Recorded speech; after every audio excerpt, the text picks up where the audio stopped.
and we will start in just a minute.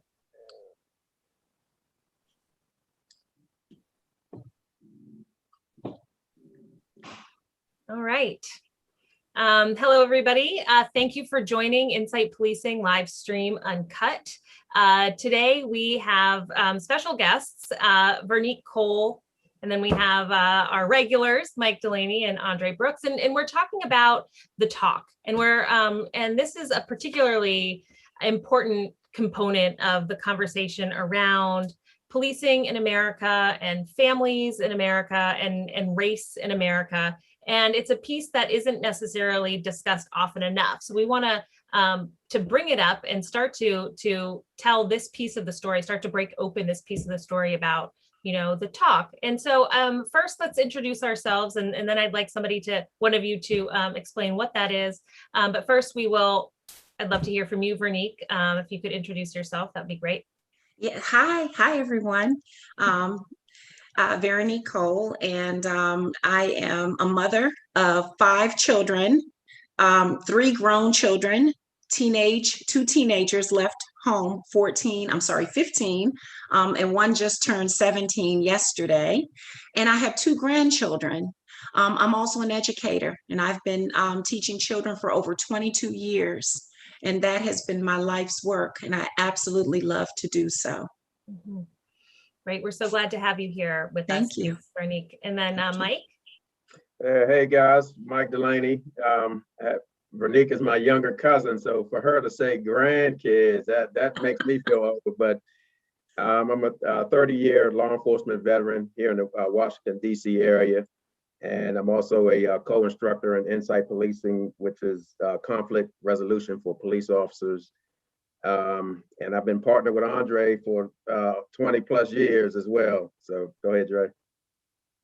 Good evening, everyone. How you doing? My name is Andre Brooks. I'm a 30 plus law enforcement active still, public safety and investigator. And as Mike said, I've been partnered with him for quite some time in the homicide unit in a very large police department in the area.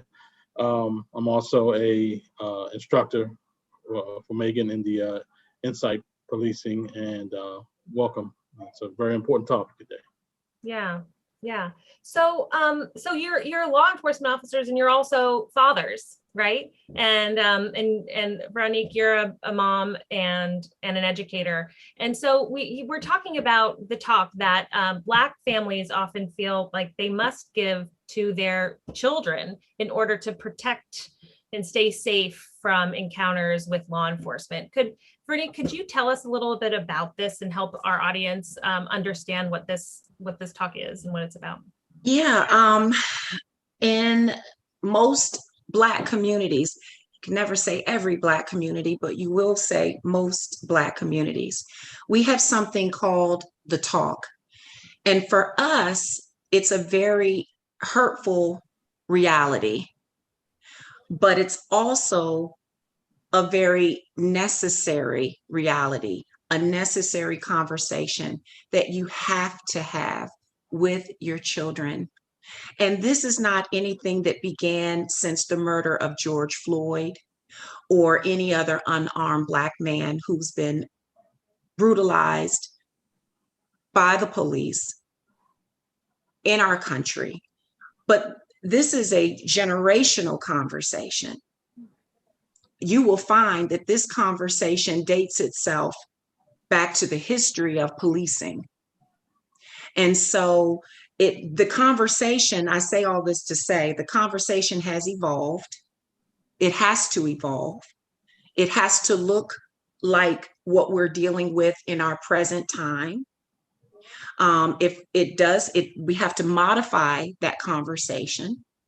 But it is a talk and conversation about survival skills, being able to survive and for our own safety.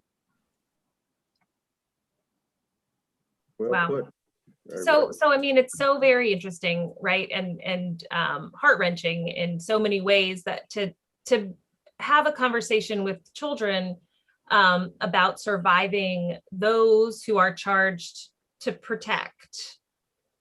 Yes.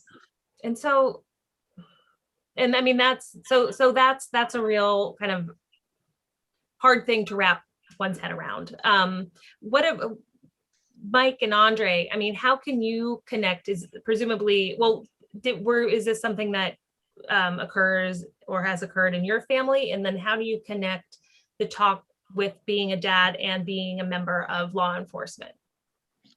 Well, with me, it's I have one son, I have nephews, cousins, and the community in a whole. I try to, when I'm touching and I'm able to speak with a young man or woman, it's not just the boys, but I try to, educate them on this. Like Veronique said, you want them to be safe.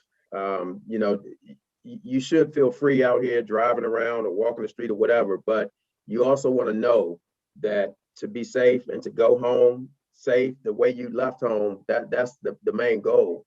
And it's kind of difficult, being in law enforcement for 30 years. For me, being one that made traffic stops and stopped individuals on the street, and working with different officers, what I always put out is there's fear on both sides. There's fear when an officer conducts a traffic stop or approaches a group on the street. There's a little fear there, and there's fear from the other side, from the person being stopped. So when you have those two going head to head, that's really not a good situation, especially if things get out of control. So what I try to tell my son and my nephews and cousins and all, I just say, try to maintain your composure. Don't try to be confrontational. If there's an issue, get back home, give me a call, and we'll figure out what to do. The worst thing you want to do, the last thing you want to do is to try to argue on that scene and try to be confrontational. That's not the time to do it. It's like Veronique said, it's just happening too much. And this is generational. I mean, when I was young, the conversation that was had with me was really, we stayed away from a certain area. We didn't go into Maryland. I grew up in DC and we stayed out of Maryland. It's like, don't go into Maryland because you won't be treated fairly. I mean, that's point blank. That was just it. So now it's deeper than that, and this, the advantage though is, the recordings, the cell phones and the different cameras and things, but I think people have really gone to a different extreme with that. And they're trying to be combative with the phone, and that's not the right thing to do. Recording is your right, as long as you're not impeding on the investigation or that officer, what he's doing. And I don't want to say too much. I know Andre has a couple points too, but the main thing is just to be safe. And, we train the officers as well. We say this to the officers as well. What do you think, Dre? Yeah, it's, being a dad, a Black father here, and having two sons and an older one, I had to have that talk with him. He's of driving age, obviously. And it's funny because, like Mike, I grew up in DC for the early part of my years and then moved to Prince George's County. But, and my dad was a DC police officer. So, but he, it's funny because he always had to have that talk with me and my older brother and my younger brother also to, listen, be respectful, whatever you do in any encounter with any police officer. And, then coming on a police department, that was always instilled upon me to be respectful when dealing with anybody that I come across in a traffic stop, whether or not they're having a bad day or not, because I know they're having a bad day. But, if you treat people like you want to be treated and like you want your family to be treated, hopefully that'll rub off on some of the other officers that see you out there doing that.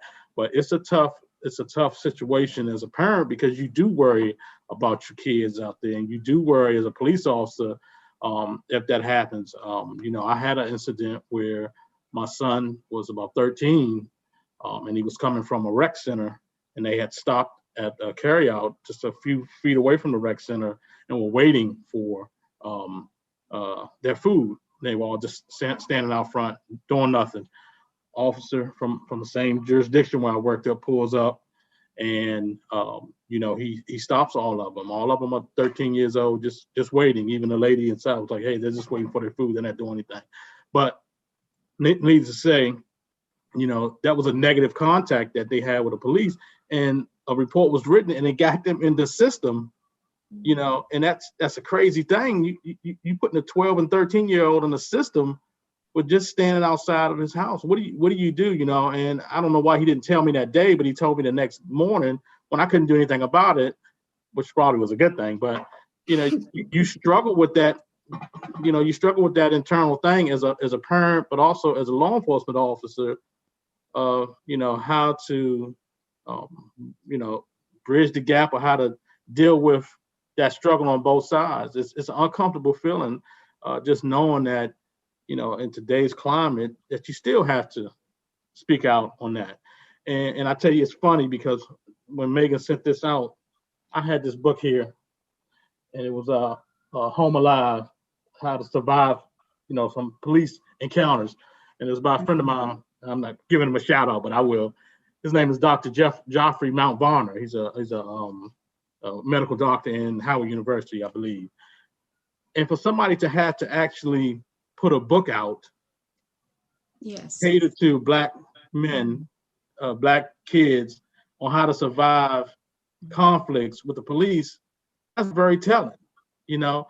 And you know, when he comes up with the book, he comes out with something like this, and it's a police documents, and basically just gives you almost like, you know, if you're stopped by the police, a long list of things that you should do as a young Black man, like putting your hands on there, be as courteous as possible, ask the officer, don't be confrontational. And it's, you know, it just hit me when he gave this to me about a year or two ago, and I've always had it. And when you said this thing about today, I brought it up and I wanted to show you. But it's a shame that here it is in 2021, somebody has to actually write a book, and we have to still be having this conversation with our young folks just to survive the encounters with somebody who's there to protect and serve you. Mm-hmm. You know, it's a really gut punch as a parent and as a law enforcement officer that we even have to talk about this, but it's a talk that we all have to have. And I'm quite sure that, you know, parents of white kids probably had the same talk, but not on such a level that we have to have it on, you know. So yeah, it's a struggle out here with that. I do want to add something before I forget. You know, I get a little forgetful sometimes, but you made a good point, Andre. That traffic stop, a lot of times the citizen involved in the traffic stop dictates how that stop goes. You know, so if you jump off, you know, from the beginning, like, what are you stopping me for? Then that whole stop is going to be up here now. So again, that's why we try to tell people to relax. I know it's difficult. You know, you have someone with a gun approaching it. You know, it's kind of difficult to be calm, but try to maintain your composure. But I just wanted to get that in about the how they, you know, the stops are dictated.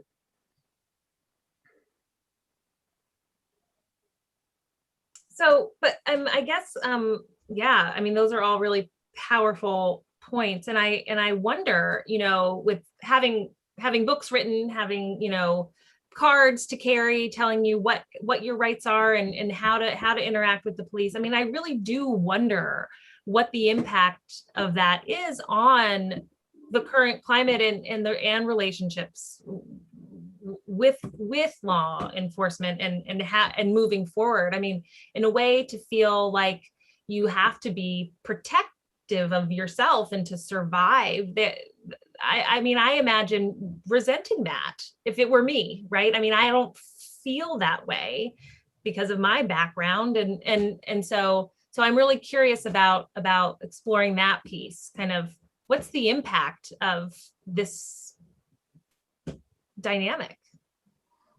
Well, I'll tell you, the impact is a mistrust. It's a continued mistrust of law enforcement, and a continued mistrust of the police being there to protect and serve you. So, you know, if you got to worry about, you know, you worry about trying to get back and forth to work, but you get stopped and you worry about whether or not you're going to make it home or you know, you're going to get shot or not. I mean, you have a continued mistrust of the police, and then you see the ongoing climate of today and all these different things that are going on. It just erodes the trust in police even further. You know, everything from the shootings, the you know, the George Floyd stuff you watched, that I mean all these incidents involving police year after year after year. Philando Castile, how do you make a traffic stop and shoot a kid like that in the car in Minnesota? I don't know what's going on in Minneapolis, Minnesota, but you know, those things do nothing but further erode the trust that, you know, and we ask people in the community, hey, we're here for you, but unfortunately, you know, you see a total different thing, and it's almost like, okay, you're not here for us. We keep seeing these continued incidents where people are losing their lives through traffic stops or something, you know, similar. Why is it so prevalent now? And so, I tell you, Veronique, I want to give you a chance to respond also, but Yeah. it's going to be difficult. I know we say this week in and week out, but it's going to be difficult to recruit young Black and brown Absolutely. men and women to come onto the department. I'm telling you that, you know, they're seeing this, and it's like you Yes. said, there's no trust. And why go into a situation like that from the beginning where there's no trust, there's hate, whatever? Right. That's just not a smart move, you know. So we have to do better and have to begin recruiting and look at it in that way, you know. And the police officer position is no longer an admirable position. Yeah, Police officers are looked at as bullies, and the worst end of it, murderers. And I hear what Andre is saying too. You know, we all have to look at it. And what you said too, Mike, we have to look at it from both sides of the spectrum too, because the officers have a job to do, and it's very difficult to do your job when the people that you're around fear you. And we know that fear is probably the worst thing that can possibly happen in a community of human beings, is to be fearful of one another. And also, there's another piece of that. I think that the police officers at times are misused. There are times when they're called upon for complaints that, quite frankly, within the community, within the family, within the neighborhood, it could be addressed. I know of police officers that are called because children are playing with balls in the street. I know in the schoolhouse, unfortunately, there are principals who are utilizing the officers in the building to break up confrontations and fights. There are very little use of restorative practices or restorative justice within the school system. And so again, police officers have this role. And I think that once we start looking at how can we, I don't want to say fix the role, but how can we evolve the role, expand it, add pieces to it where the social piece is there, add pieces to it where the police officers can use more of their, you know, emotional intelligence rather than the physical. You know, what does that look like now when we're doing that? Yeah, you know, and it's crazy because, you know, back in the day, I'm 50 something, but back in the day, you know, you had officers who would actually be a part of that community. A lot lived in the community, and a lot will walk around in the community and get out and talk to people. Yeah. Especially when I was in DC and I grew up in Northwest. And, you know, we would see these guys walking and they would stop and talk, everybody give them water. So, you know, so what happens is you create a community police officer that is invested in the community. Like Mike said, if you don't have anybody that you can hire from within the community, you're going to go outside of the community and hire people who aren't vested and don't care about anybody in that community. Yes. And you know, you're exactly right, Veronique. You will not have officers that'll feel connected in a social way. They'll just be like, hey, use their authority, and they'll just continue to become badgers instead of somebody who's actually there to help you. You know. So it is a very wide ranging issue that police do have a large plate, so to speak, of handling social problems that they shouldn't have. Being you often hear police officers say, "Yeah, I'm a counselor, I'm a referee." Absolutely. Absolutely. I gotta Yeah, get police officers need our help. They need our help. Right. So And who do they need help from? Like, they need help from the neighborhoods, community. They need help from the schools, and they need help from the families. There are supports that they need as well. And like you said, Andre, back in the day, there were certain built-in supports, especially when we had officers who lived in our neighborhood. They knew the kids. And parents were less afraid when there was a situation on the street. They were less afraid to say, "Hey, Andre, you better get it together. Don't make me come down that street." And you knew who they were. These were, and our churches were also involved as well. So it's just about, how do we get those components to really, really work together? Because the talk is never going to go away. It is not in my lifetime will it go away. And I'm not suggesting that there are things that have not gotten better. Some things have. And I also agree. Someone mentioned about, I think it was you, Mike, that mentioned about the use of cameras. Sometimes the cameras are good, but the children and people use them to manipulate as well. But I don't know. I don't know what that all says, but the talk will never, ever go away. And our children have to be exposed to the talk very early, and that bothers me. And I wondered, Dr. Price, as well, when we have our conversations with our children in the Black community, the talk, are we in fact introducing trauma to them by way of just trying to make sure they're safe? Because kids, regardless of the color, there's already traumas that are present. There's economical traumas, there's domestic violence within the home or outside in the street, there's drug and alcohol abuse. There are already traumas. But now we're talking about violence, like Andre said, from the very people who are here to protect us. So what happens then? What happens to our children? And this is how the conversation of the talk evolves. What do we do next? We see that putting our hands in the air no longer works. You can get shot for putting your hands in the air. That no longer works. And that's something that I heard my father saying to young men back in the 80s. And so now we cannot do that.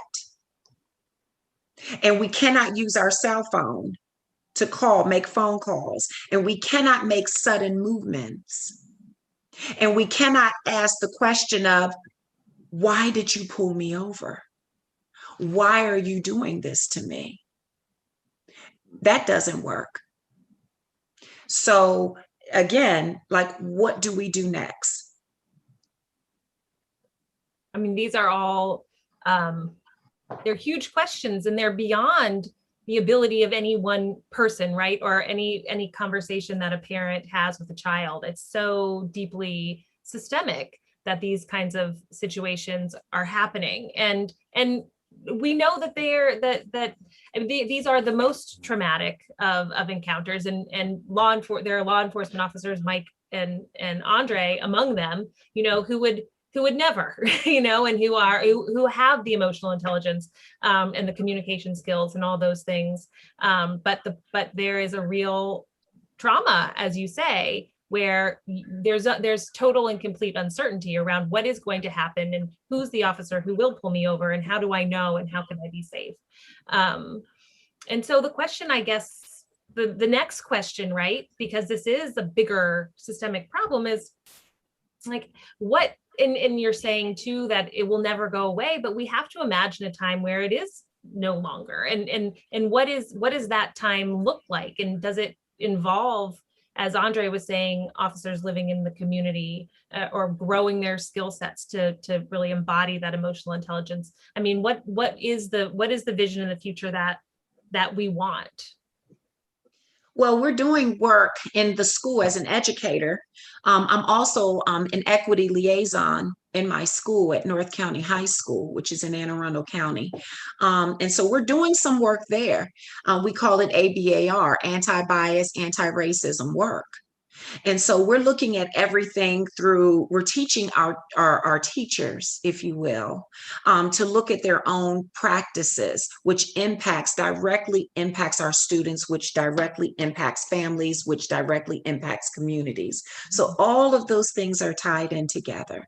So we're doing the work there, and we're looking at our instructional practices and what we do in the building, our building operations and our curriculums and our clubs. We're looking at everything with an equity lens as well.